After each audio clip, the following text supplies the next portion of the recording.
do a roll call vote. Commissioner Morera Benito, Aye. Commissioner Coleman, Aye. Commissioner Rodriguez, Aye. and I also say aye. So that passes, and we'll proceed to the TPO will be brought before the full commission meeting. Okay. Any other updates? There was just a space for us to talk about anything that related to business we've done before.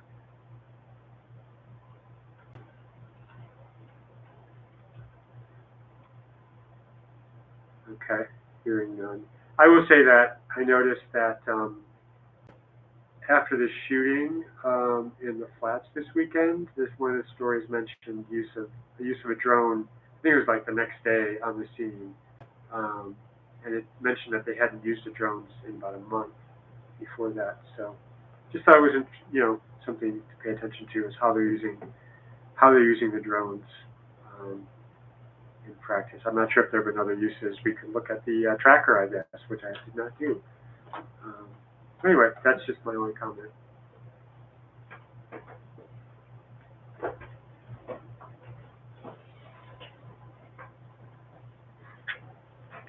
Any other updates or questions? Okay, so now we're going to get into our discussion of the GPOs that we have before us. And we're going to start with GPO 1.07.06, Corrective Action Guidance. We've talked about this quite a bit. We've gotten a lot of feedback from the division as well as from others. As you know, the history of this, we had a lot of work from a former commissioner, Richard Jackson, and another community member, Kayla Pincus, last summer, and we essentially it's a rewrite, a pretty major rewrite of the whole the DPO. The questions that have come before us relate to, in the conversations with the division, especially more recently. At one point, there was a question from the division about lack of candor as a Group 2 violation. And there were some questions about how you prove that, and that would come up. So are there any questions about that, thoughts about that? What do we want to do with that? I think one thing is how different is lack of candor from like being disrespectful? Right. And trying to remember where disrespectful, incourteous is I think what they put. What is incourteous listed as?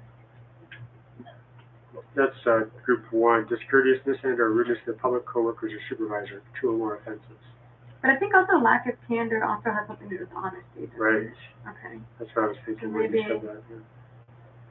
Because candor can also, it's like being polite and kind, but also just, is it supposed to kind of be the difference between like versus actively lying, where you don't? I mean, sounds like it's a little big. I think it feels like to me like it's more, I mean, there's also a Group 2 violation, 3 more offenses of discourteous rudeness. But yeah, go ahead, Tara. I was going to say, candor to me does specifically mean honesty. I think is what, yeah. Yeah, that's how I see it. So I would see that as lying. Lying. Yeah. But there is also a dishonesty. Yeah, that's in, let's look at that. I mean, clearly the division felt there was a need, at least one person from the division thought, candor would be. To the chair? Yes. Just to refresh your recollection, I know this came out through the division in our monthly call. Lack of candor was proposed by them within the context of not just honesty or dishonesty, but completeness and or incompleteness. I see. So Lying by omission. Exactly.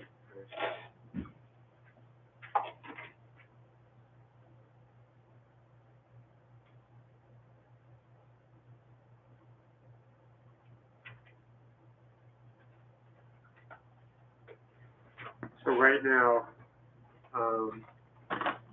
That seems like it wouldn't be that hard to prove. so right now, group 4 violations, false report, false statement, untruthfulness, and or dishonesty is a group 4, which is presumption of determination. Right. I think candor then lack of candor is like lying by omission. I think it makes sense for it to be a group 2 to me then. Because it's not, like,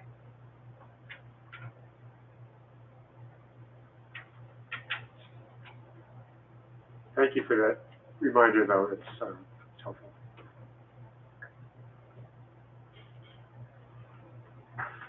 In addition, if I may, not only lying by omission, but claiming ignorance of facts, which might intertwine with lying by omission, but also just claiming that he or she doesn't have knowledge of what happened when the circumstances support his or her knowledge of what is being questioned.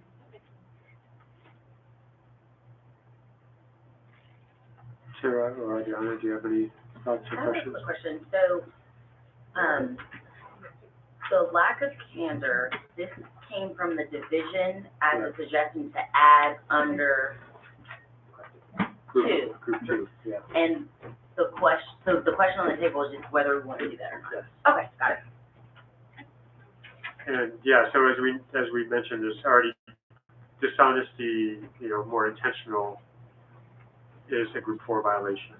So this would be then utter dishonesty, omission, claiming ignorance of facts that. Yeah, if they They might know. suggested this and they suggest that language, I'm assuming operationally the divisions understand the difference, and that's the language they use. So I'm on board with keeping what they want us to keep in there. And I think that's where we can work with training to ensure that the materials, in the training department kind of specify that so all of them are on the same page. Okay, I think we have a general agreement. One question to you, Alex. You had talked about lack of candor, meaning, not being fully, lies of mission, but also claiming ignorance of facts. Was there more to it than that? Is that really your reflection? Cover it, and maybe starting Graham, we can check it. So do we want to say lack of candor, comma, including something more specific, or is lack of candor understandable? Based upon the call, I believe that the general discussion involved lack of candor, but that wasn't the particular recommendation for addition to this policy. That's kind of how they phrased it initially, but I think they were deferring to this committee to determine sort of what that language should be. There was a discussion on sort of defining that more clearly so that the investigator or officer can more clearly understand what a lack of candor is, and so that the officer being investigated can also more clearly understand what is required to meet that quote-unquote lack of candor. Okay, so the word lack of candor did not come from the division, is that what I'm hearing? It did, just, it may not be the language they districts. I don't remember that. Oh, I it's remember just kind they of did say lack of candor, those were their exact words. Okay, it's just kind of a Yeah. placeholder, not the At this actual point, yeah. change they want. Okay, okay. There's like when they don't tell the whole truth, they tell part of the story, omitting. So, yeah, I say unless they were specifically like, we know what this means, then I say we should define it. Yeah. Okay.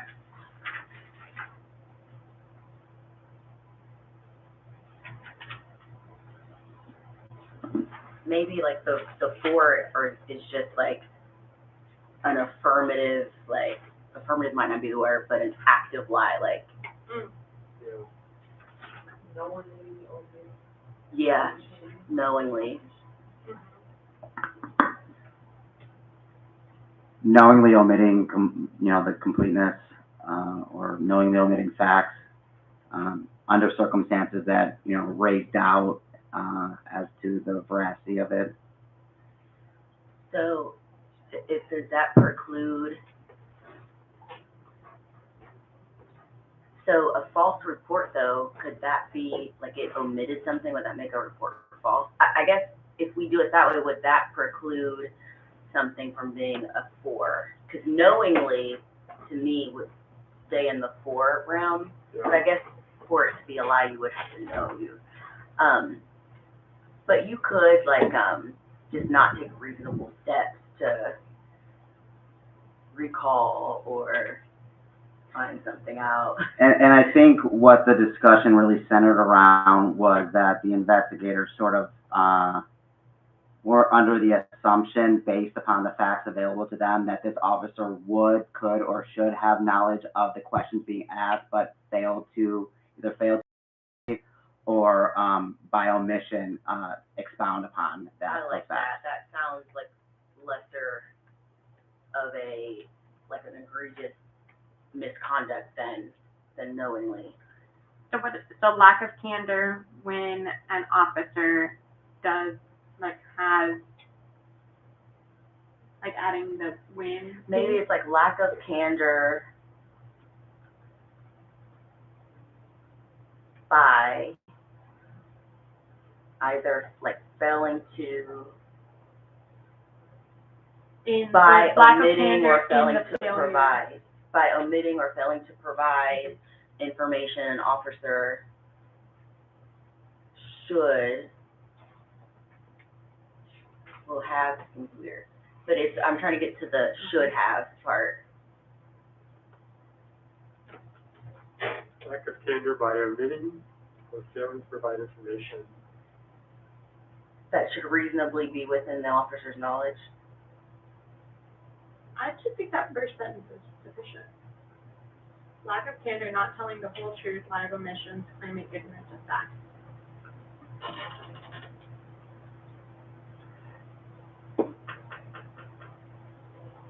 Claiming ignorance of facts known by the officer. I think that's complete. I don't know. Knowingly omitting facts, though, to me seems like that should be, stay under 4. Or purposefully omitting the fact. Is that not a, Yeah. I mean, we don't have Tricky. to revise number 4, but I guess I wouldn't want someone to purposefully omit a fact, and now that's a 2, when it's something like that could be Right. egregious enough to be a 4. So through the chair, I guess the question is, are we gonna include a mens rea, you know, within this requirement, or just base it on, you know, just the reasonable circumstances as they were, you know, in the incident? so that, I would say would have. Mens rea would be like knowingly, purposefully, or recklessly, To me, that's how you get to the different level, but I see what you're saying, like, in my mind, the mens rea is how you would make it less or more. But I guess the we've other already- option is to parse out the types of lying, is that what we're doing? That's the other option. I know when we've had these discussions before, we were told not to do knowingly because it's very hard to prove. so, and, the concern, I think, more so was that the investigator had the, facts before him that called into doubt the veracity or incompleteness of the interviewee versus the interviewee knowingly, recklessly, omitting something. So it was really more so on the investigator, and based upon the evidence before the investigator being able to say, this fact or evidence doesn't line up with what you are saying, and so then it's inferred that you're lying by omission. yeah, so just a reminder of the language for the group 4 violation, it says false report, comma, false statement, comma, untruthfulness, comma, and or dishonesty. So it doesn't say knowingly, it just says this, you know, if you have a false report and they find that you've reported falsely, you made a false statement, we're not honest. That's, I think the idea, because when they talked about it in the meeting we had where this came up, they admitted that it can be hard to prove, the lack of candor, you're not telling the whole truth, well, what did you know? So, you know, I think there's a gray area there which they're trying to get at, right? So, So yeah. now, like, reading, 4, is this kind of just intended to be is this intended to be discretionary, like somebody essentially judges the conduct and it's either, that's how it's kind of coming across to me now, It gives them, it without, gives them some discretion to say, well, you just didn't tell the whole truth, as opposed to you made a false statement. It's a strange line. well, but it says untruthful, that falls under 2 could fit there as well. Yeah. So if the decider is supposed to have discretion to say how this is it, then I would say no edits to 4, and then just have the lack of candor be like what an officer should, like, reasonably know. So they're not technically lying, they're just not giving, they're not spilling everything. Yeah, so say an investigator asks you, did you do A, B, and C, but doesn't ask about D, and of course the officer doesn't volunteer D, that's the example. Okay, and in my mind, so you all are saying that's not dishonest or untruthful? Okay, if that's not, I'm fine with that.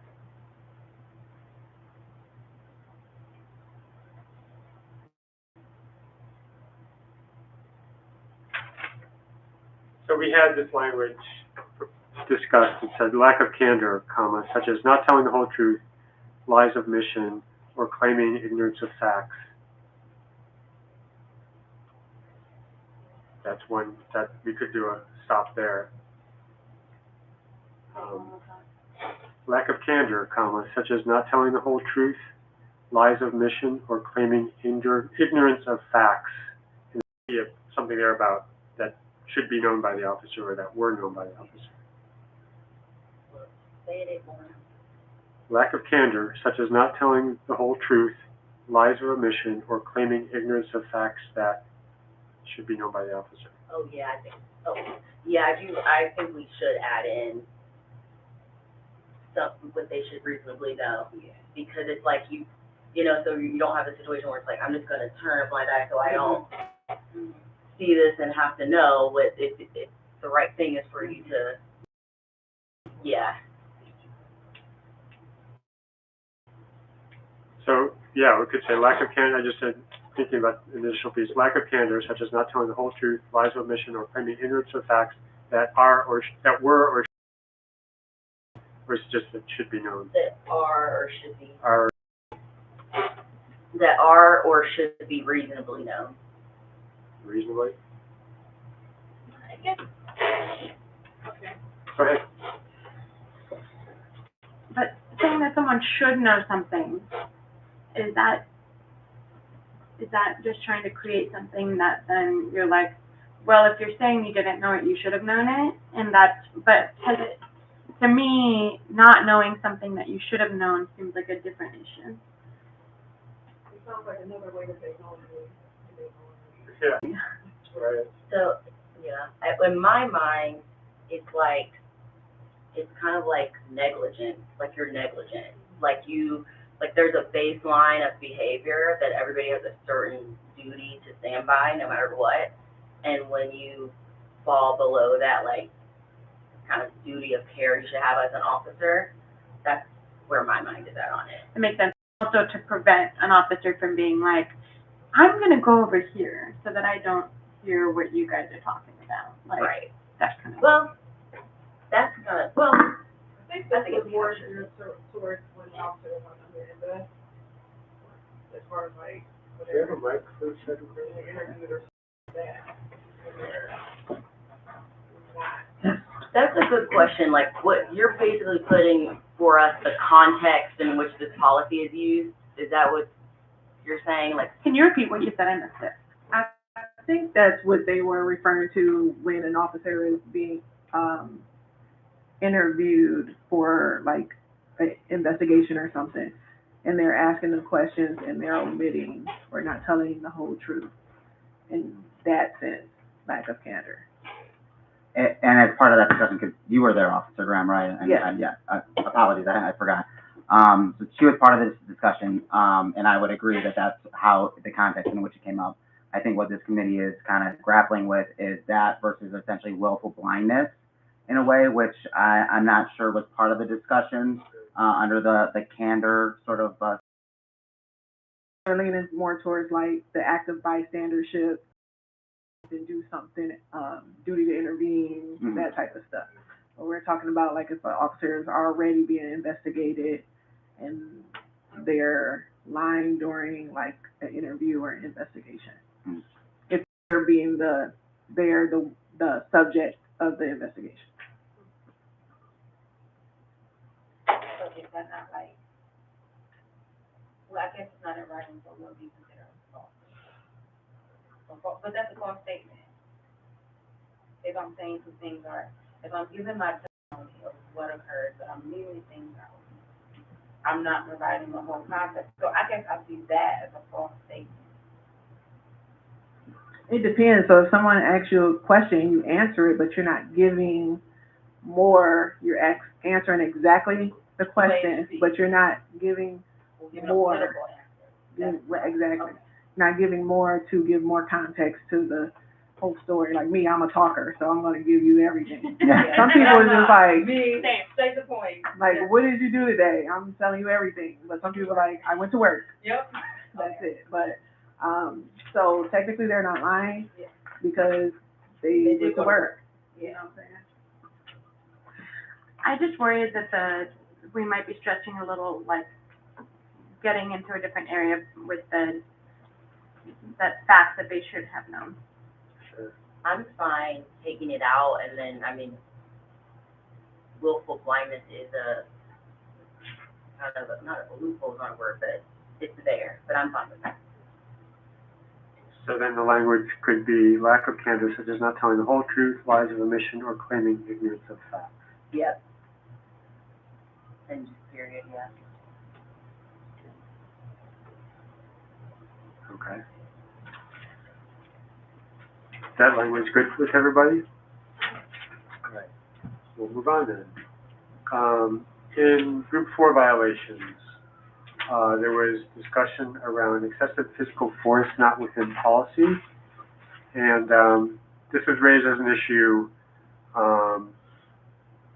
in terms of, you know, if somebody is at a level 2 in terms of force, it's later determined that it should have been level 1, and you're only off by 1 level.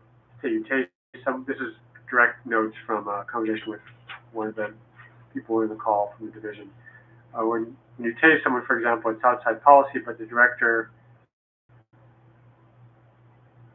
investigator, you know, says it's the best possible thing he could have done.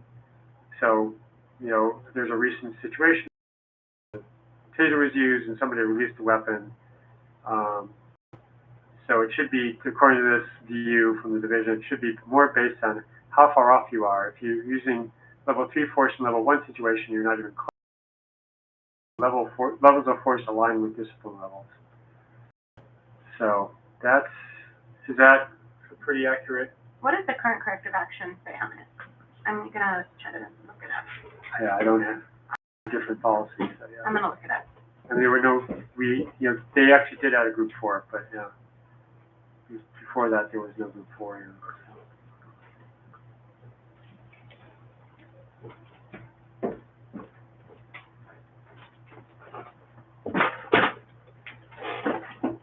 So some of the ideas for language that were discussed at that meeting were effectively reasonable, you know, use of force, or reasonably necessary given the totality of circumstances. Those were the 2 ideas that were discussed. And then Alex and I talked, you know, Alex did a lot of looking into, you know, excessive force and circumstances, you know, and all the conditions and language around that. And we also discussed, well, there's a use of force DPO, and perhaps we need to look at that. That was passed in 2023 before we started looking at the DPO that were being passed by the division, approved by division. So, yeah. The current policy says, excessive force, semicolon, physical force not within policy. So I think that how they did it before, the not within policy is defining what is excessive. Yeah. And that's in the current GPO, so. Pretty much the same language. It's the same language. And it essentially refers, that not within policy, I'm assuming refers to the use of force, GPO. So, I'm not sure that, I think it's already, it wasn't in, When they submitted the draft to us, they didn't change it. It's what is in the current GPO. I'm not that concerned about it. One of the questions that came up during our discussion was, how does an investigator determine what qualifies as excessive force? And I think the concern internally was that a lot of times CDP might look at the person against whom the force was used to determine whether it was excessive, rather than the totality of the circumstances. I think there was some discussion about, okay, well, you know, if a big, burly, 6-foot white man uses, a closed fist punch against, a scrawny woman, would that be the same? Would that qualify as excessive force if the same force was used against another big man or something like that? So they were sort of looking at the two individuals that were involved in the use of force, the one being the officer and the second being the person against whom the force was used. So I guess the question is, how can you qualify what excessive force is? And that's where I think the discussion led to, what factors are used to determine it. And I think it needs to be cross-referenced with the excessive force policy. Last, I would like to note that excessive force is always unconstitutional. The term excessive force has a very distinct legal meaning. And so if the intent is not to have that same legal meaning within this policy, then that should be spelled out in the policy. Yeah. I mean, the example too, was the conversely, like if there was a 5'2" female police officer dealing with a 6'5" male, 250-pound male or something. There's that dynamic. That's what the division was raising, like those different. That was one example anyway. And I think those are factors, but those are not the necessarily deciding factors. And so to me, it was important to highlight what other factors in the totality of the circumstances should be considered when deciding whether it's excessive physical force. So one thing, I'm sorry to keep going. The use of the term, which I know, thank you for looking that up, excessive physical force not within policy. I wonder, should it just be physical force not within policy? Like excessive, as you're saying, excessive force is a very specific thing, whereas this should be about physical force not within policy. And if we wanted to add language, I think we refer to the use of force policy and make sure that that's up to date. Like, there could be arguments to do something about reasonable or definitely reasonable to be in the other policy, right? Yeah, you read something, sorry. So I pulled up the use of force policy. And I feel like we're kind of like getting into what is in that policy. Yeah. And so what it says in terms of, one thing that it does is, so it has a prohibited use of force list. And so, we could say one of the ways in which so I think that the challenge here is that we moved excessive force or use of force not within policy from a group 3 violation to a group 4 violation, which is the presumption of termination. And so I think that's probably why the division is slightly more concerned about it. But one of the things that it says in use of force when it's prohibited is use of retaliatory force. which includes but is not limited to force in excess of what is objectively reasonable to prevent an escape, force to punish an individual for fleeing or otherwise resisting arrest, or force used to punish an individual for disrespecting officers in other circumstances. So I think that there's like the piece of this that is, I think that what they're referring to, which is like how far, if they did a pistol point and it probably shouldn't have been a pistol point, is that excessive force because it's above the policy, but is that worthy of termination? But I think retaliatory force,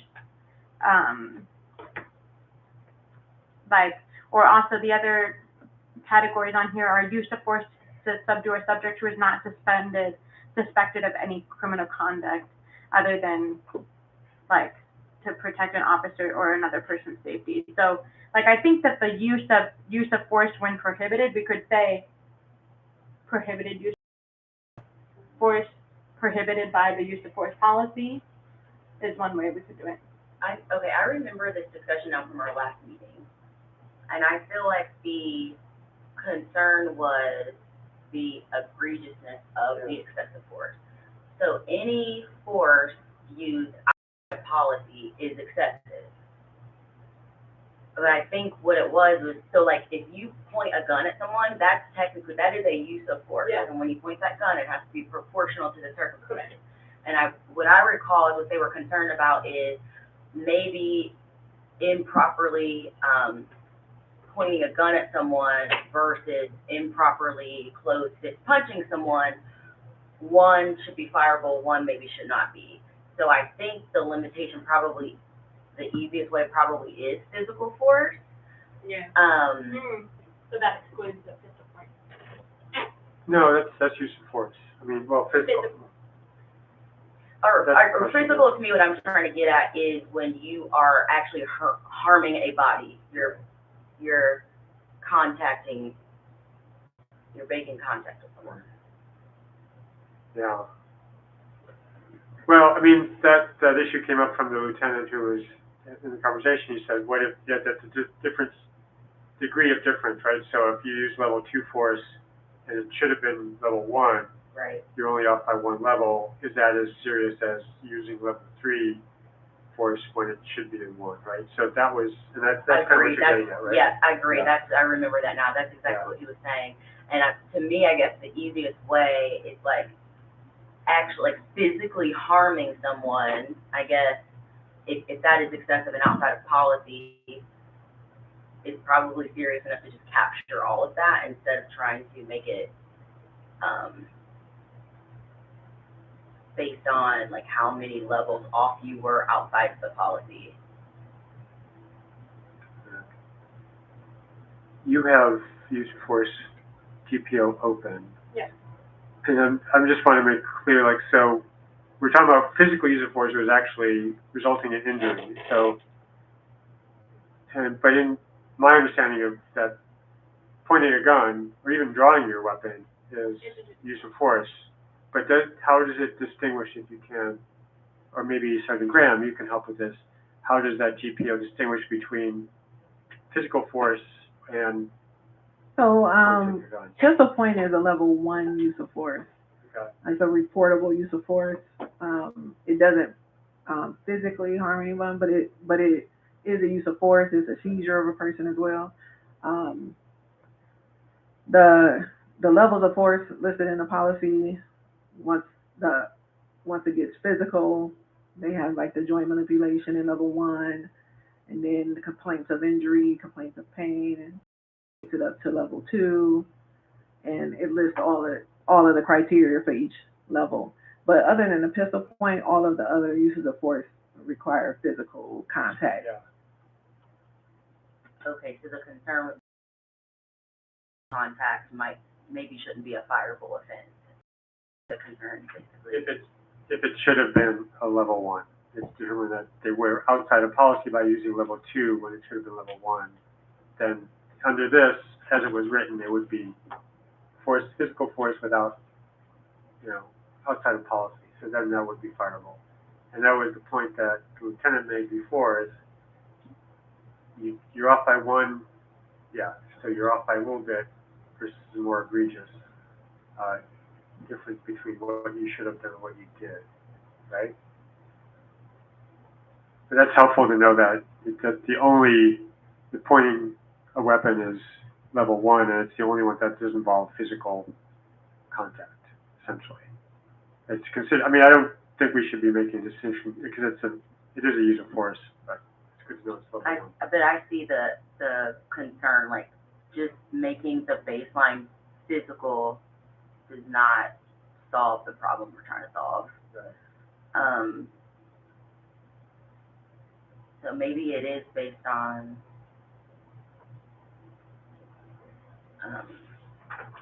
maybe it's just anything that is, excessive that's outside of level 1. That's what I Say more. So we would have to figure out how to wordsmith it, but essentially, to get to kind of, the line we're trying to draw is like, how serious does an excessive use of force need to be a fireable offense? And I'm thinking we limit that to only level 2s and 3s. I have a comment. You have to consider the level of resistance from the subject. So if it's a passive, like somebody just sitting here not doing anything, and I use a level 1 force on them, I shouldn't be using force at all. Yeah. So someone could say a level 1 is excessive on a passive resistance person. So I wouldn't consider the levels of force when you're making this decision, because it's still the level of resistance from the person should be proportionate to what the force is that the officer is using. So if it's a passive resistant person, they shouldn't be getting force used on them at all. Right. So just consider that. Then that takes me back to physical. If it's excessive, I mean, I think that the prohibited section of the use of force policy kind of lays out all kind of like what is considered excessive. That's not just about, you know, I mean, I think the only thing is, yeah, so I can pass down the laptop. General, use of force general, or where the prohibited, 'cause to me, excessive means anything outside of policy, so anything outside of policy is prohibited. But where are you saying? You're saying like, right here. Section 8.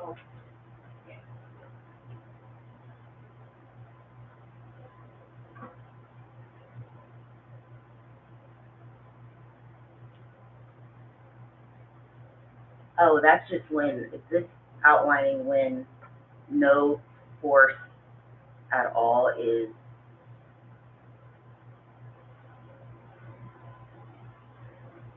this is like,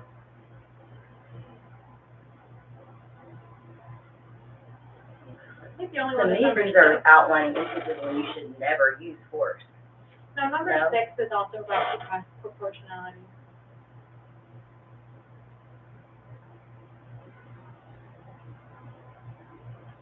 Let's just give exceptions to say when you can use force to overcome that. But I think, to me, this seems like a good list of what we would consider for that.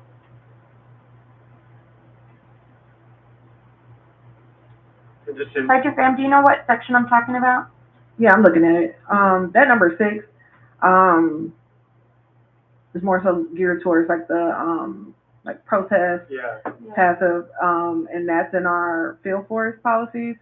And in that situation, like if they're passively resistant, we have procedures where there'll be like multiple officers literally picking them up, moving them without, you know, hurting them, without using force to. So what do you think about the idea of making this A, like the use of force, the definition of essentially, so instead of saying excessive force, saying prohibited use of force? I would, because then you gotta look at section B right under that. I think that's a good idea. Okay. So, Well, 'cause just to be clear, everybody, the, Yeah. like, proportionality, objective reasonableness, de-escalation, that's all baked in the policy, use of force in any determination, always. Yeah.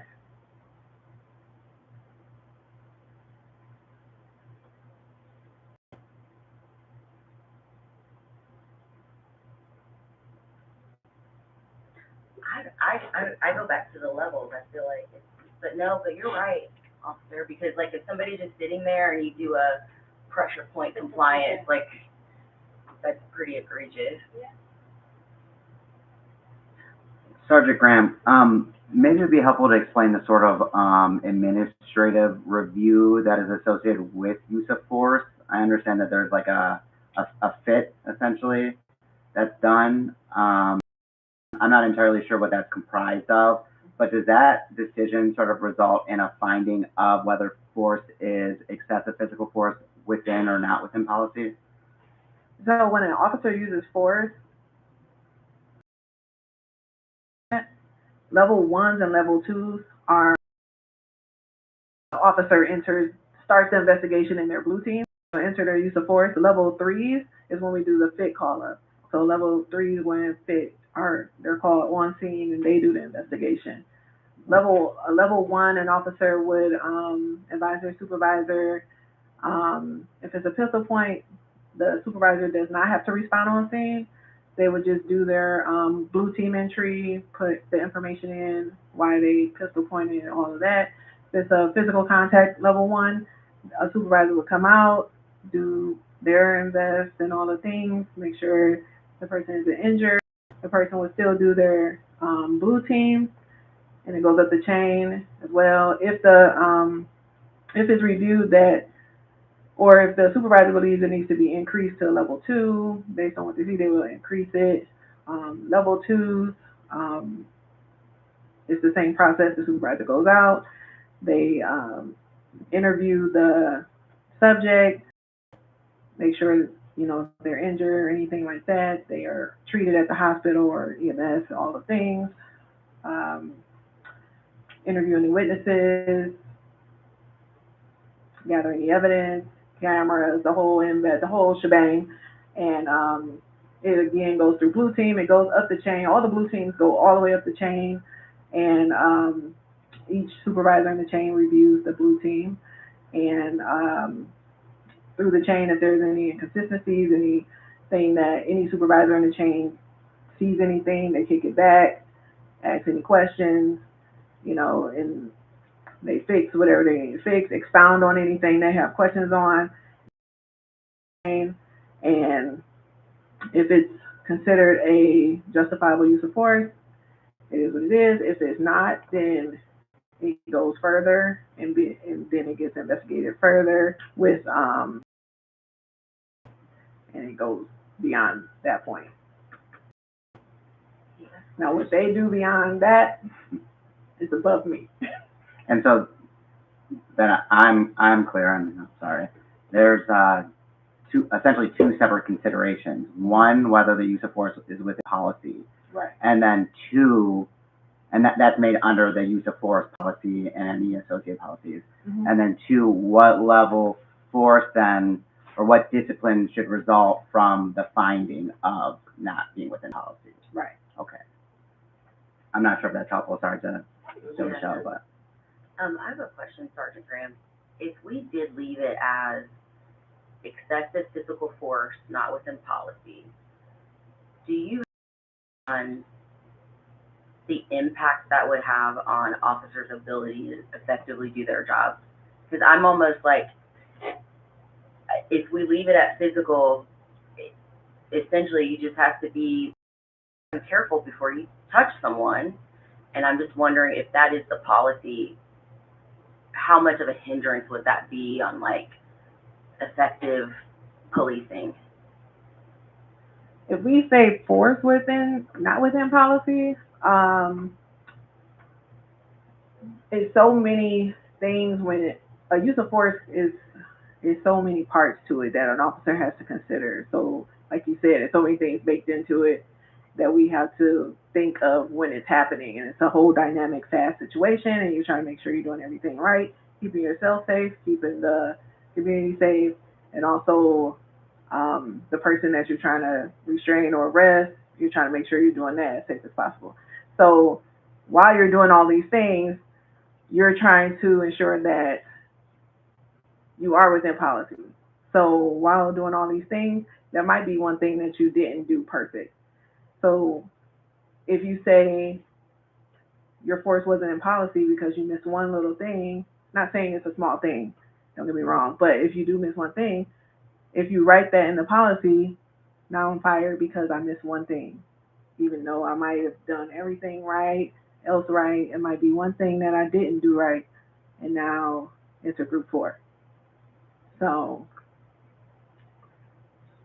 if it's like an egregious use of force, if there's something that's really out of this world, then I can definitely see it being a group 4. A couple options of how they've kind of delineated some of this before was, one was about injury to the person, whether it caused an injury. The second was another way we could, if we are concerned about firing someone for making a mistake that, you know, made the force excessive but doesn't feel like it warrants it. Another thing is we could say like a first or second violation, right? So you could have use of force not within, excessive force not within policy. You could have parentheses, no injury, and first violation or something like that. And so that's one way that you could kind of try to create acknowledge a situation in which nobody was harmed by it, and, you know, it was a one-time mistake that an officer might make over their long career. Also, like, every use of force is its own individual scenario, and each one is investigated separately. So you can look at one use of force and be like, that was handled well, and this one is egregious or something like that. So, but this one might have something that they didn't follow policy, but no one was injured, but they still used force and all the things. And in this one, it was the person wasn't injured and all these things, but the force shouldn't have happened or something like that. So it was excessive because force shouldn't have been used in the first place. So it was excessive. So I don't know. So it's like each one has to be investigated separately, and it's the totality of the circumstances and what did the officer know at that time, and then what did the subject have going on, you know, what was going on. It's just so many things and variables for each use of force. So it's just hard to have a cookie cutter response when you're writing policy. So we just have to be so careful when we're writing and putting it in stone like that. Could the line be drawn using the level of harm caused?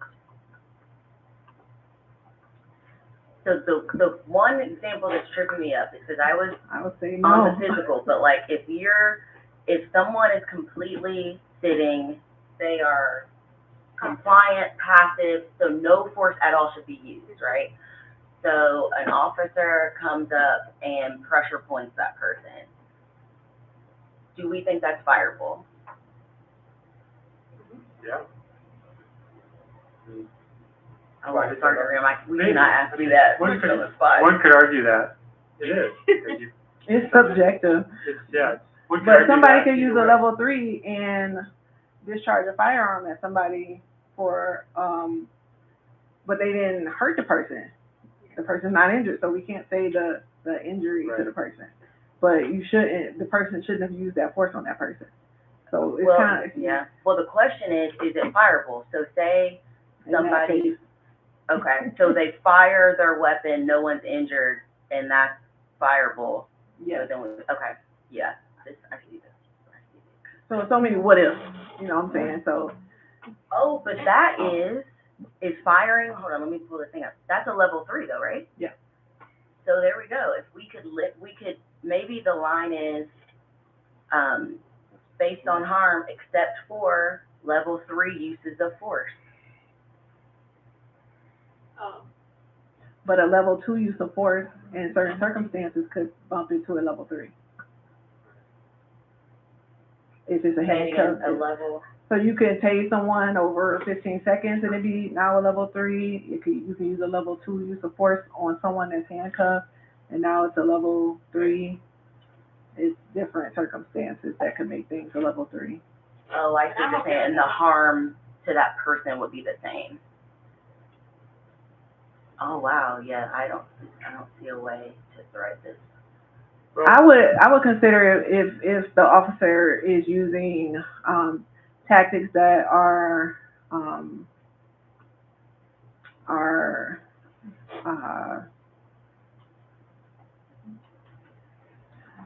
knowingly using tactics that are not or something. I don't know. But maybe like something where they like knowingly or willfully use this force egregiously to hurt this person, or it was like the retaliatory and they did it to hurt this person, or It kind of goes back to Chandra's point on the Right. prohibited list. So I'm wondering, yeah, that's helpful, the knowingly. So just looking at excessive physical force, some of the notes from the conversations before were there was ideas for language that were about objectively reasonable, reasonably necessary given the totality of circumstances. So I'm wondering if physical force that is not within policy and this isn't going to work exactly, but just to spark some ideas, and is not reasonably necessary given the totality of circumstances. Is that language, at least, I mean, the thing is, the tension here is that this was written by a former CDP member to remove discretion as much as possible. So we don't want to go back and add discretion where it's not necessary, and yet we were seeing this difficulty here. So, you know, at least in terms of one officer's experience of discipline and viewing that discipline over a period of time, this needed to be in here, and there's not a lot of room for discretion.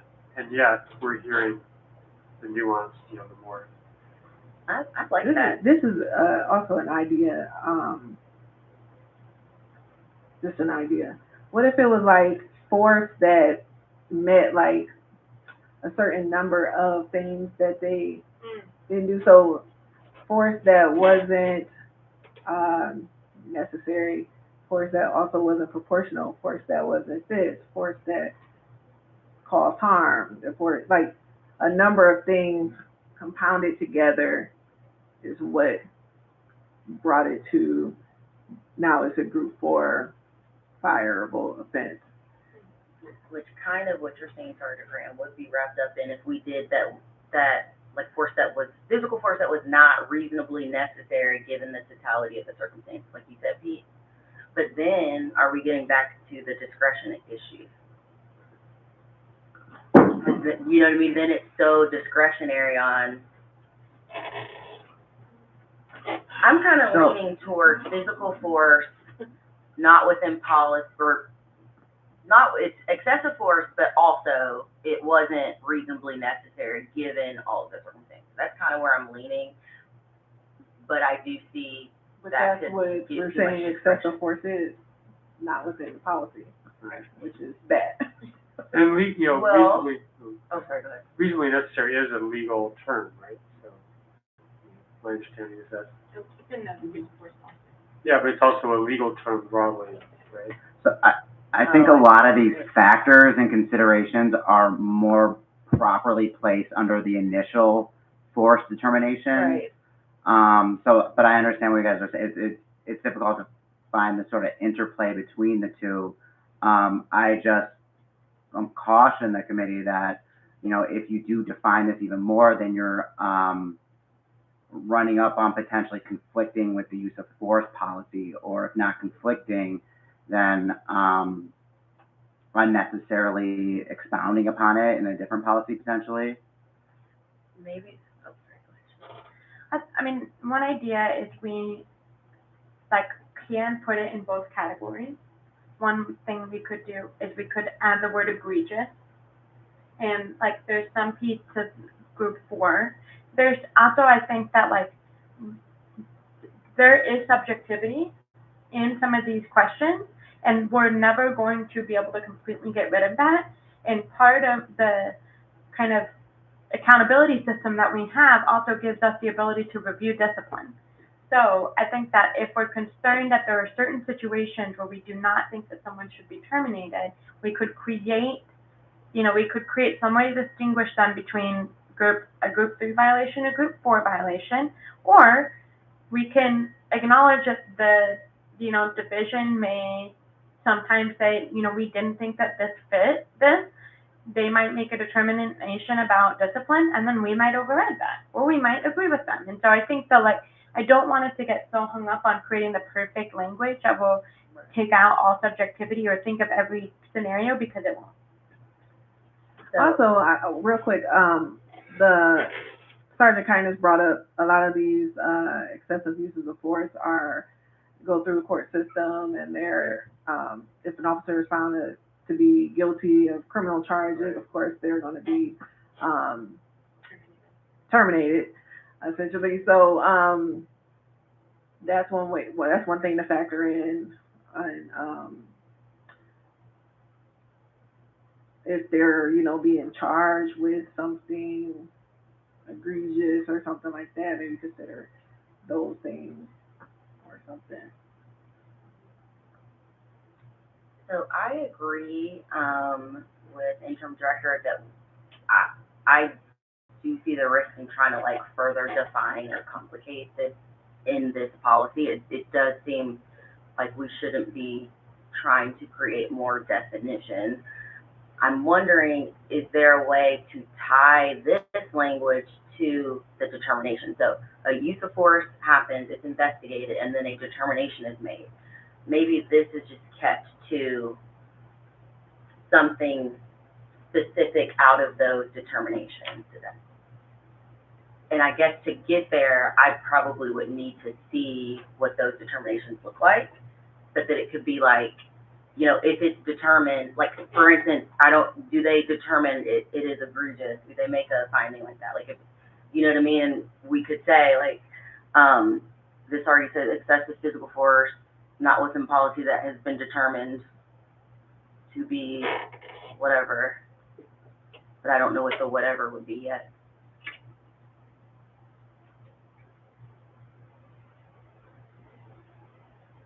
Sergeant Graham, what is that face? I don't know.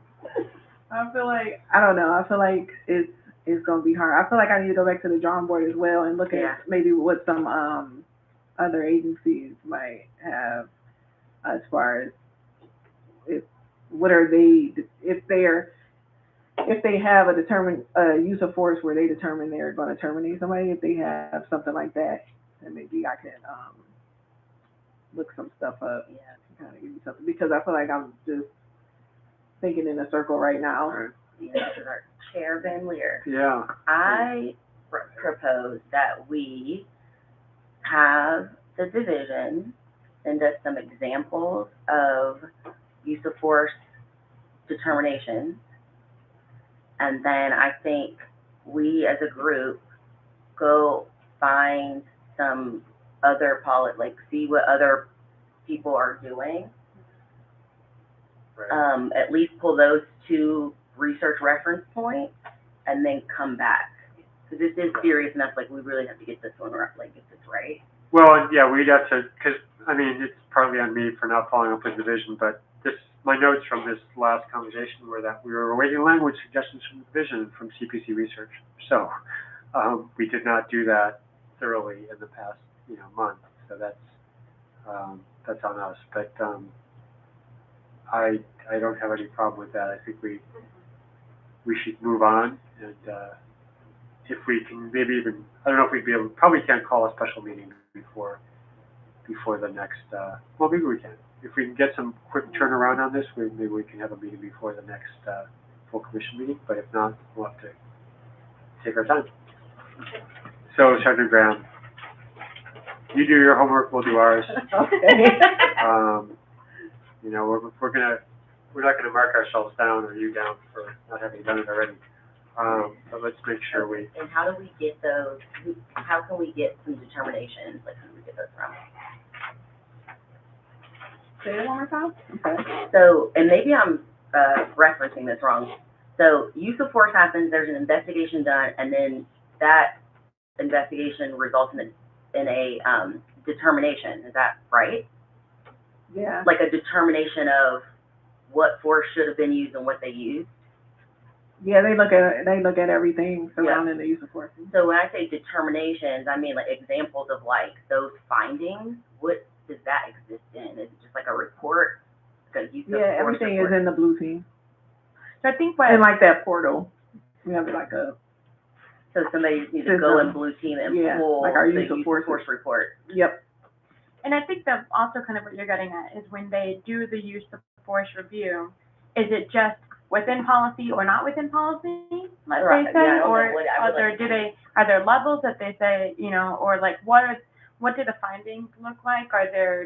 Or is it just kind of like within policy or not? Well, yeah, that's exactly what I would like to see. Yeah. So how do we do that though? How do we? Do you know the? So you want like an example of a use of force investigation? Yeah, I would say maybe just like a sampling of what, like 5 use of force reports or determinations Okay. that we could look at. Okay, I can see if we can get that for you. We'll mix it up with the levels. Because we can't get into blue teams, correct? Nope. Okay.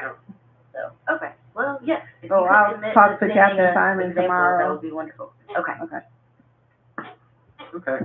And when we get to the end, I think I'm gonna look at schedules for next week, because it shouldn't take us forever. I really would like to see if we can push this through. If it can't happen, it can't happen, but I would love to be able to get this moving. So we'll be in touch, we'll follow up. All right, let's move on then. Arrestee restraint, transport, and supervision. This has gotten a lot of work done. Oh wait, no, I'm sorry. There's one more issue we want to talk about with corrective action. We don't have to finalize anything right now, but the question that came up of the exclusion of mitigating and aggravating factors from Group 1 violations. This is a very intentional move on our part with the team, and but it was the division raised questions about why are you getting rid of mitigating and aggravating factors. They pointed to the consent decree, said it says you have to have mitigating and aggravating factors. There are mitigating and aggravating factors in the other parts of the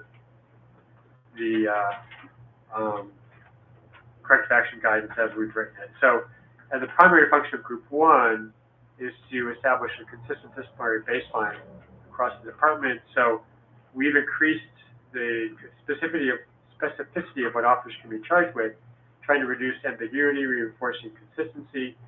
So, I'm reading from some notes from one of the people involved with helping draft this new document. So introducing mitigating or aggravating considerations for infractions like tardiness or uniform violations seems unnecessary. And the cost of doing that would outweigh the value given the nature of Group 1 as it's written. So what basically, based on the experience, particularly of the primary author of the report, was that discretionary variance at the Group 1 level has often historically resulted in inconsistent application, delays, and perceived and actual favoritism. So that's why we have intentionally done that. So there are escalation mechanisms in Group 1 that take care of that. So I hope that's clear. I can send some notes if you all want about that before the next meeting. But yeah. I have a question. So we are taking out mitigating. Oh, what's the? Yeah, mitigating and aggravating. Okay, we're taking that out of Group 1. Just Okay. Group 1. And then the division, they want that left in, or they They were want it out? arguing for it to be left in. They want it to be left in? Yeah. Okay. But we have very clear reasons for not I including see, it. okay, thanks.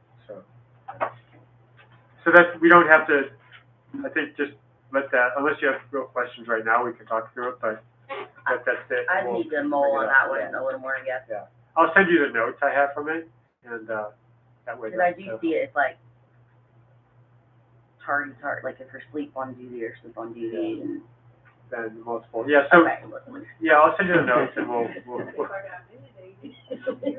yeah, all right, Yeah, mitigating factors. right. All right, let's move on to arrestee restraint. So, Chandra, do you want to lead? I mean, we did a lot of work on this, and then there was a recent discussion that kind of clarifies some things. A lot of it is around when do you handcuff people. So, you look at under 1, restraint, A, members shall handcuff all arrestees behind the back, maintaining constant contact with handcuffed, restrained individuals when escorting them. And then B is unless conditions described below are met, members shall handcuff individuals behind their back and double lock handcuffs to prevent tightening. Circumstances, when feasible, preventing double locking of handcuffs. So then you go into the exceptions, using all the amount of force necessary. And exceptions are children under age 13, elderly, frail, physical or mental disabilities, people with deaf or hard of hearing, and there's a couple sections there that's specific to those individuals. But if an individual in one of those groups presents a clear and serious risk of physical harm to officers, themselves or others, or a flight risk, they may be handcuffed. And then there's pregnant or postpartum individuals. There's a separate GPO on that's referring to there. So that's, we had some discussion about should that be included in the above exceptions. We pulled it out, I don't know if I did it or just in conversation, it seemed to make sense to pull it out since there is a separate GPO referring to that. But that's I think that's the main changes here, right? Do you have more to add? No, I think that, in our discussion a couple months ago, one of the questions that came up was about, like, making it too complicated of, like, this, but this, and this, but this. And I think that it's really clear, this is how you handcuff. These are the situations in which there's an exception to needing to handcuff them. And if someone is a threat to the officer or to themselves, then you can basically override the exception. I think that's a lot clearer. I'm okay with the pregnancy section being kind of put below that, but I think we could do it either way. Sarah, is there other do you have? I'm a little bit. So you're asking me about, number 6, Arrestee restraint transports to separate, that. Well, we're not asking specifically, we're just giving the general, the new things and the things that have changed. But number 6, at one point, pregnant individuals were in the other exception. We pulled it out and put it as a separate thing because it has its own GPO and there's a lot more content there.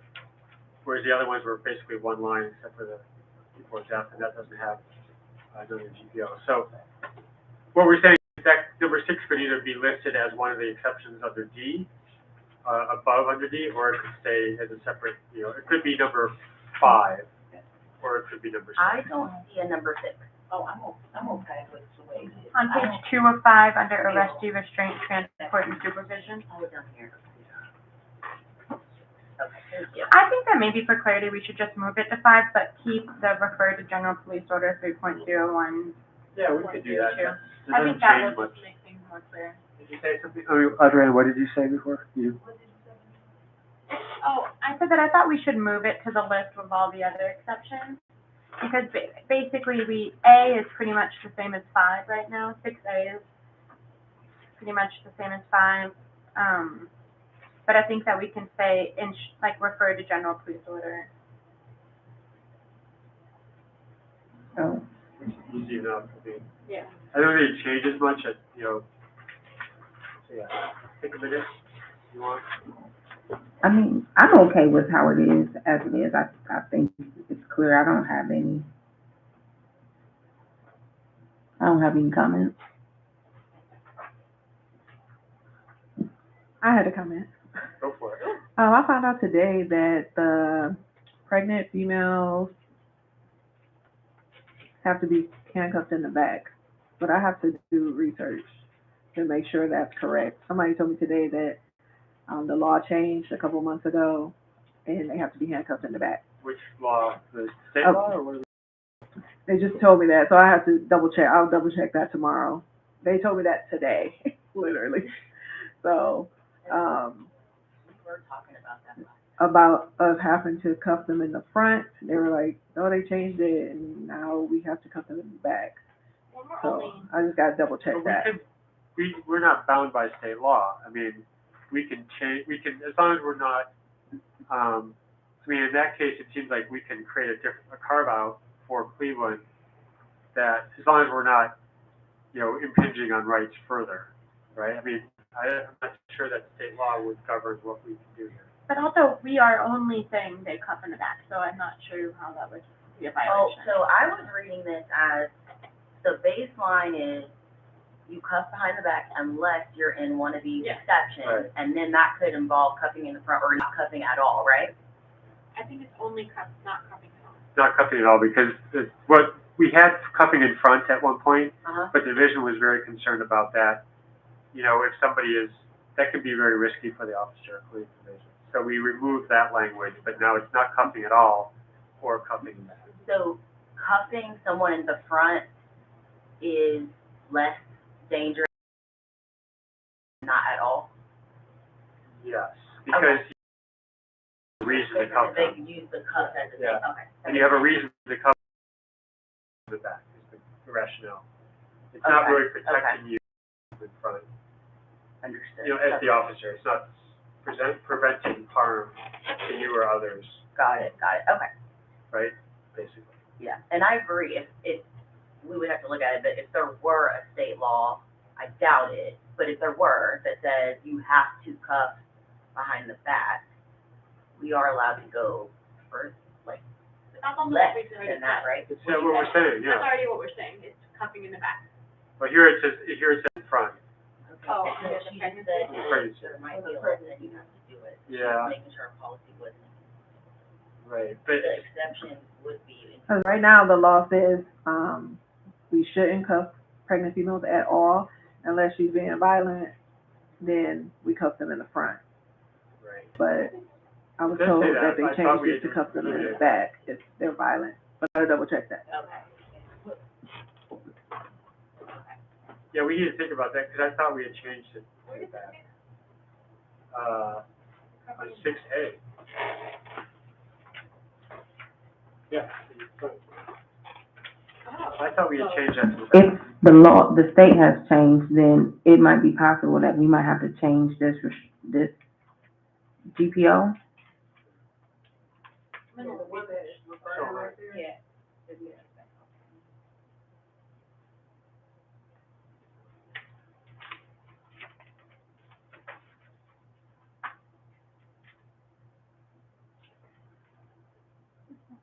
So, unless it just changed, I mean, right now I'm finding that,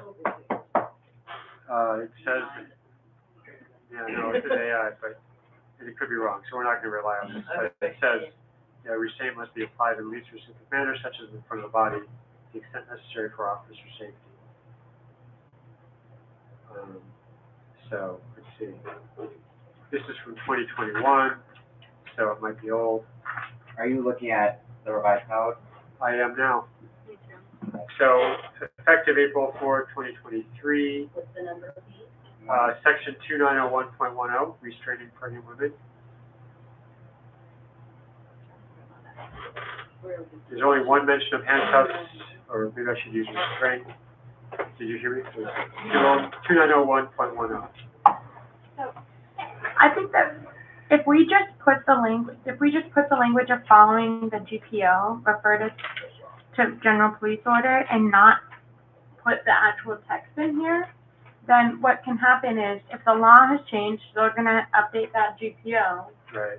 and then they will act in accordance with that GPO. So I think then, so I would just suggest, like, we get rid of A, but just say exception to law will be made, and then print after that section, in parentheses, in accordance with General Police Order 3.01.02. That way, if it changes, we're covered by that.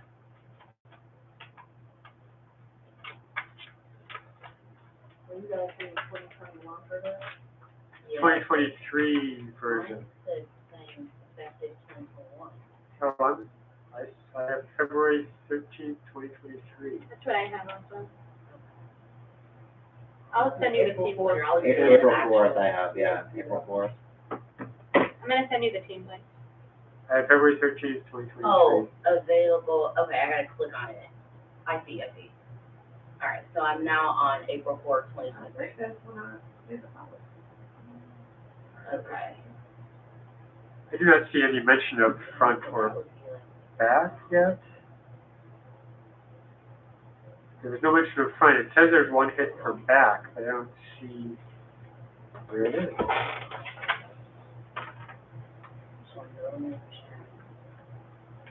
Oh, is that back?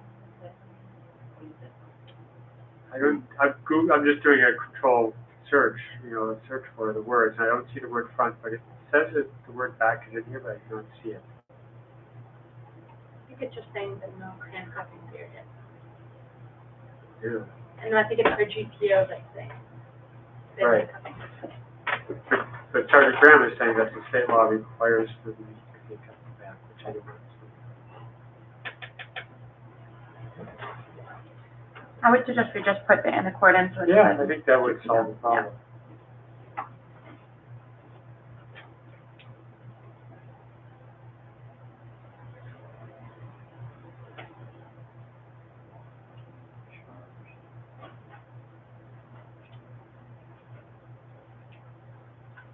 I do see it in the state law that says how Yeah. handcuff a. So I guess we could just check like Ohio General Assembly, see if they're like any proposed amendments. to this. Well, yeah, I think Chandra's solution is a good one. We just refer to, we just remove A.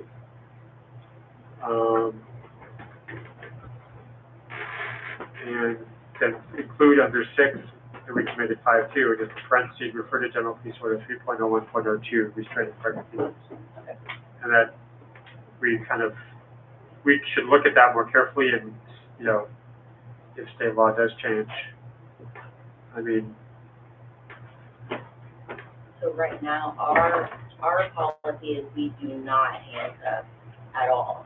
unless they present a clear and serious, through this policy, clear and serious risk of physical harm to officers themselves or others, or clear and serious security or flight risk, they may be handcuffed. And if they do present that risk, the officer can handcuff And they took out the part, about in the front. in the front. Yeah, we So took the that pregnant out. woman would have to be cuffed in the back. They would be restrained according So to, we can if we, yeah, they would be restrained according to the other GPO. So, I gotta change my policy. Smart. yeah. All right, so you have the copy before you, and what we're doing is moving the pregnant women exception up to 5 and removing the A section, but we leave in refer to General Police Order 3.01.02. So what we read then is we have the following exceptions: children under age 13, people who are elderly or frail, people with physical and/or mental disabilities, people who are deaf or hard of hearing who use written and/or American Sign Language to communicate, and pregnant or postpartum individuals, adult and juvenile, when it is apparent that they are pregnant, they inform members that they are pregnant or were pregnant in the previous 6 weeks, or when members are advised by a healthcare professional that the individuals are pregnant or were pregnant in the previous 6 weeks. Parentheses, refer to General Police Order 3.01.02, restraining pregnant females. Number 6 is, the new number 6 was 5. If an individual from one of these groups presents a clear and serious risk of physical harm to officers, themselves or others, or clear and serious security or flight risk, they may be handcuffed.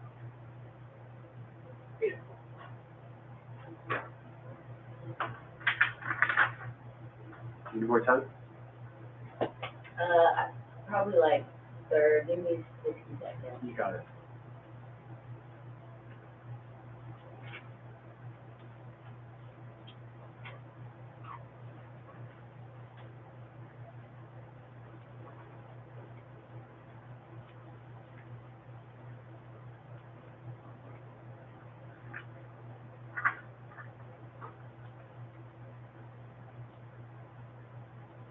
I just wanna find, That's Jeopardy. let me, I just wanna look at the pregnant. And this is the, it shall comply with that and that. And we say, there's an exception to this. Let me show you. So, basically, move that up. Keep the same language.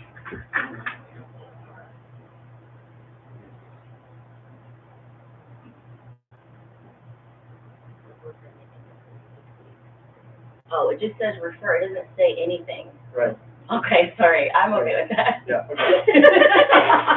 All right. Okay. Great, so that's the revised language, and I make a motion to pass GPO 3.01.01 as we've just stated the revision. I second. Yeah, I like that. Any further discussion? Okay, roll call vote, Commissioner Coleman, Aye. Commissioner Barrera Benito, Aye. Commissioner Rodriguez, Aye. and I also vote aye, so we pass and goes to the full commission, pass 4-0. Excellent, all right, let's keep moving. One more to get through and then maybe a few updates. This is the, moving on to 4.08.02, weapon clearing traps. You all received, I believe, the 3-minute video from the division, and that kind of explained it. I think initially in this, from my perspective anyway, when I first read it, I started looking around and doing some research. It seemed odd to me that, and kind of looking at other places, that they wouldn't do the removing the holster and such things while it was in the trap. But I think that video for me was pretty compelling and the explanation of it. So I think this is pretty much as was presented to us by Sergeant Graham in the policy unit, and that was our one question. So are there any questions about it? I do have one question. So on bullet point E, when you slide it back and you do a check, in the video he did a glance. So is that mandatory or is that just something he does and then he did a recheck? Mm-hmm. Okay, so we might want to add that little glance because that's not in. That's a good catch, yeah. So like the slide back, check and recheck, Yep. or, so he did the slide back, he did a check of his gun, he Yeah, looked to the right. left, Looked to the left and did a glance away and then he looked back and did a recheck. You're I right. think that's what the check and then recheck. So we check the gun. check, look away, and then recheck. Yeah, but the, So you want me to put the look away? the glance, yeah. Oh, okay. So that would be under, Kind of minor, but. yeah, I mean, if they're trained that way, but, Okay. so look away. Yeah. All right, look away. And that's in A1E. Is there another mention of that? No, I think not. No. Okay, that's simple. We can make that change. So that means that in section, in the general guidelines A1 subsection E, it says lock the slide back, check, lock the slide back, comma, check, comma, look away, comma, and recheck the firearm to ensure it is unloaded and safe. So we just add the words look away there. Any other discussion? Thank you for that, Adriana. How was the video? Oh, yeah, it's like Yeah. Oscar material, for sure. Tell Commander Slot and whoever he was with. 5 stars. Thumbs up. All right. All right. I will make a motion then to pass GPO 4.08.02, weapon clearing traps, as revised in this committee. Second.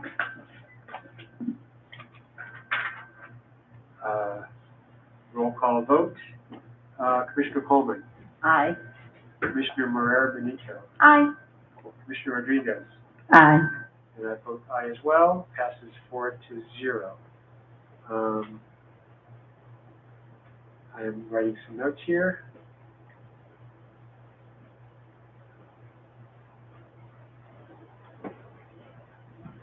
I hope you all can read my handwriting on these documents. All right, so that's good. We got that done. The wearable camera systems, we have not. I skipped, even though I wanted to move it up, I did not.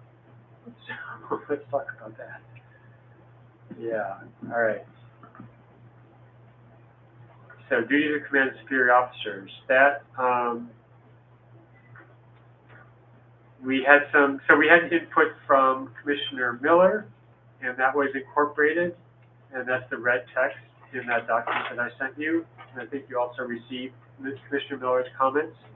There was one, Alex, can you just talk real quickly about, my brain is elsewhere, so the reasoning, I know we went through this conversation, the reasoning for not including part of Commissioner Miller's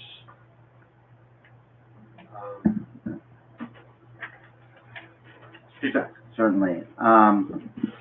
Within section 7, I believe she recommended to break the paragraphs down into further bullet points, and upon staff's review of it, Mr. Walker believed, and I agree on my review, that breaking it down into further subsections would actually create more ambiguity rather than clarity, and that the way it's structured currently sort of easily readable and digestible, and it should be acceptable. Yeah, and I found that convincing. And I think we're already getting used to, we've gotten used to the idea that too much detail can be less than productive.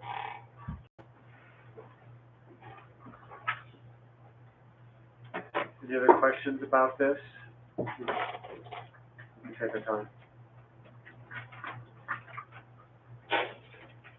Thank you to Commissioner Miller. Yeah.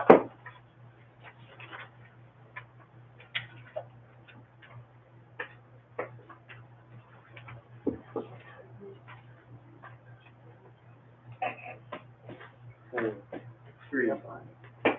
Or is it? Yeah, 3. You need 3. Okay. Yeah, that's okay.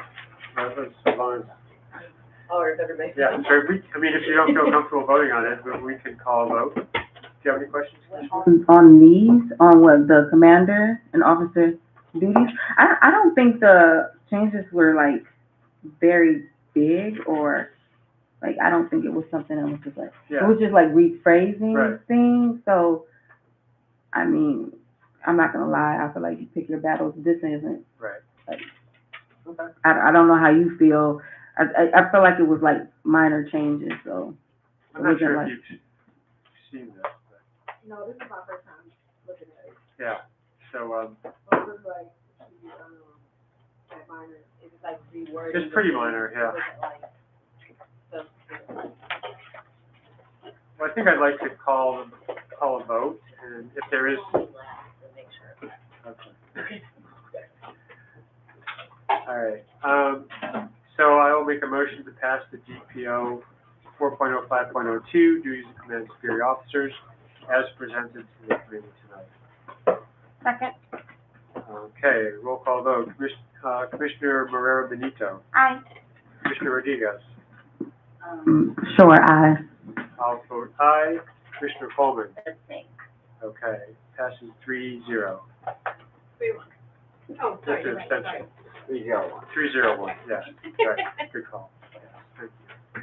All right, well, so that, is progress. So we'll move those forward. We passed 3 of them out of committee. What? I had a comment. Yes. There are minor changes I have to make because we switched over to Telestaff, electronics, scheduling software. So I'm just noticing, like, some minor stuff that they say like the supervisor has to complete, but I would just change the name of it. It's called something else. Oh, do we So have it's just like minor changes. Like, yeah, we can, We just so can you give implemented it this examples, like, year, so. it's under supervisor, officer, superior officer shall, Yeah, like on page 2, it says, complete a daily duty assignment. We don't call it that anymore. It's called something else. I would like to get that fixed. So is there anything, other examples so that we can keep that in mind, and so we're okay with the change? We don't have to come back to this committee, would be nice. If it's that simple, I'll make note of those. It's the probably, DDA? The yeah, DDA. the DDA. We switched over to electronic, scheduling, so it's not called the DDA anymore. So I think what we might be able to do quickly right now, if we can, is just come up with a generic name, just like the ShotSpotter example. Yeah. There's no reason to put something that's going to be outdated if you change the system, right? So is there complete a report for each of their administrative units indicating complete the assigned report or the designated report? What language would work there? Attendance? It's like the schedule, so I'm trying to think what they were calling out. It's like a roster. So it's like the schedule, so the officers know what they're working like the next day. So, Scheduling report, perhaps? or we can just say complete the schedule. Complete Or- the schedule? Yeah. Sergeant Graham, would it be appropriate for, policies coming out of the committee and out of the commission to, sort of maintain these phrases, and then a divisional notice be issued, sort of, correcting any sort of, naming of software or sort of phrases, in practice? So so you guys had this for a while. Okay, So that's why. Yeah. So now that we're talking about it. okay. So, because we just implemented this software in January, I want to say. Okay. So, that's the only thing I just glanced at and saw. Is, Yeah. yeah, we can, I mean, if we can revote, we can talk about, just make sure that we're clear on this. So it'd be, instead of saying complete a daily duty assignment, Yeah, it's just, DDA, that was just the name of it, we just complete called the it something schedule. else.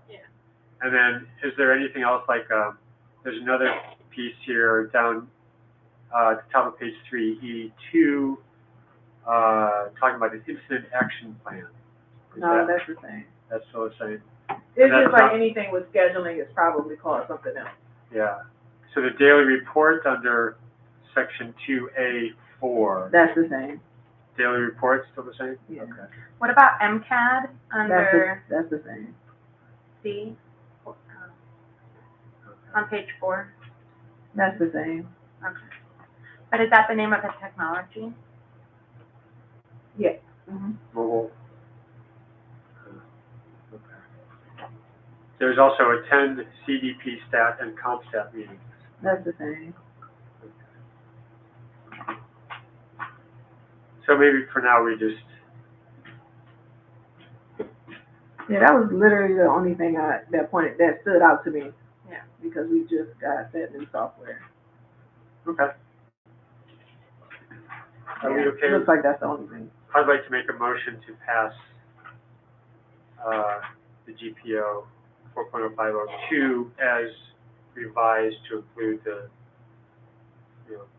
the discussed language, schedule instead of, the daily duty assignment. Second? Any discussion? Okay, so I'm gonna call a roll call vote, Commissioner Barrera Benito, Aye. Commissioner Rodriguez, Aye. aye, Commissioner Van Leer, I vote aye, Commissioner Coleman. Aye. Oh. All right, so it passes 4-0. You're allowed to.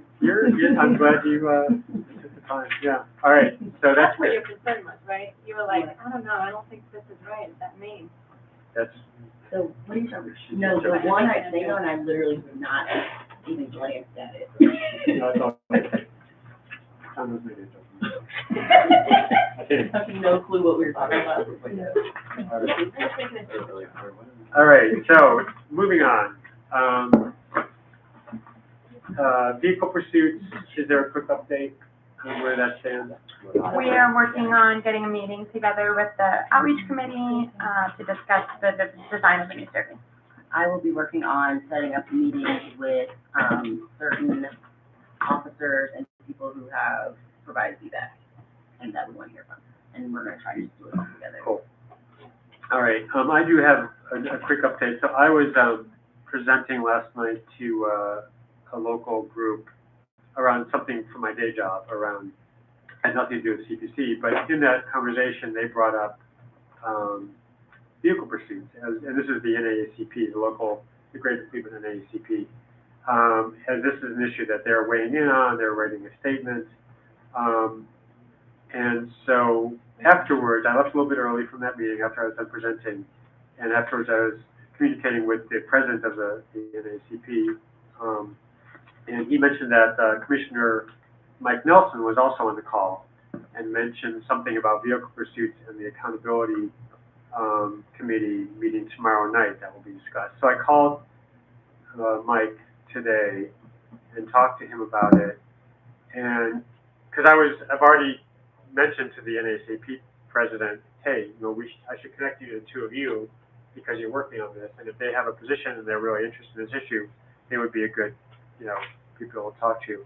And so Mike, when he and I talked today, Commissioner Nelson and I, he said his goal with the meeting he's doing tomorrow night is simply people come to him from the community talking about vehicle pursuits, and his goal tomorrow night in terms of that piece of it was to refer them to policy committee. So, just so you know. What meeting's happening tomorrow? Accountability? Accountability, apparently. And people that want to have input on vehicle pursuits are attending that tomorrow? And he's just gonna refer them to us? Apparently. I was just making sure. That's about all I know, yeah. So, I think we're just gonna go with that. Should you tell them? Yeah. Well, he knows we're working on it, so I think he's saying people are coming to him in the community, and so I'm not sure, Well, I guess, Chandra, it's a good way to just go do public comment and we can just review it and get that feedback. Yeah. And I'll be there. Okay. So that's my update. Social media, we're working on that. Looking ahead, pursuit investigation team, that's, it's all part of the vehicle pursuits, but it's a separate GPO. So obviously that'll be happening. Digital driver's license, this is a new thing.